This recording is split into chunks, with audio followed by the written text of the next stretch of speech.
இன்றைக்கி ஒரு grocery shopping challenge பார்க்கலாம். டிமார்ட்டுக்கு தான் நாங்கள் வந்திருக்கோம். சேலஞ்ச் என்னன்னா, ஒரு மாதத்துக்கு 10,000 ருபீஸுக்கு க்ராசரிஸ் மட்டும் வாங்குகிறோம் அப்படின்னு ஸ்ரீஜித்தும், இல்லை கண்டிப்பாக இல்லை அப்படின்னு நானும். 10,000 ஆயிடக்கூடாது அப்படின்னு பார்த்து நான் திங்ஸ் எடுத்துகிட்டு இருக்கும்போது, இங்கே பாருங்கள் என் குழந்தை ஒரு டாயை எடுத்து பிடிச்சிட்டு உட்காந்துருக்கா. வீட்டில் இருக்கிற ஏதாச்சும் ஒரு பொருள் காலியானா அதை வாரத்துக்கு ஒரு வாட்டியோ இல்லை அடிக்கடி வாங்குற ஒரு பழக்கம் தான் எங்களுக்கு இருக்குது. அதனால தான் இந்த ஒரு மாதத்துக்கு எவ்வளோ ஆகும் அப்படிங்கிற கன்ஃபியூஷனே வந்துச்சு.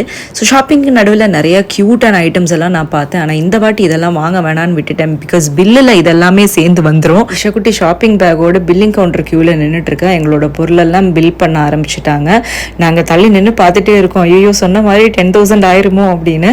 ஒருத்தவங்க பாருங்க எல்லாத்தையும் சேர்த்துக்கிட்டு எடுத்துட்டு வராங்க. பில்லை மட்டும் கொடுக்கல, கூடு பார்க்குறேன் அப்படின்னு அடிச்சு பிடிச்சி வாங்கி பார்த்தா 4,000 தான் ஆயிருக்கு. ஃப்ரூட்ஸ் அண்ட் வெஜிடபிள்ஸ் மட்டும் தான் மீதி இருக்கு. அது எப்படியும் ஒரு மாசத்துக்கு 6,000 ருபீஸுக்கு வாங்க போறது இல்லை. அப்போ நான் அதான் ஜெயிச்சுட்டேன். அந்த சந்தோஷத்துல பக்கத்துல அந்த ஹோட்டலில் போய் நல்லா சாப்பிட்டு வீட்டுக்கு கிளம்பிட்டேன்.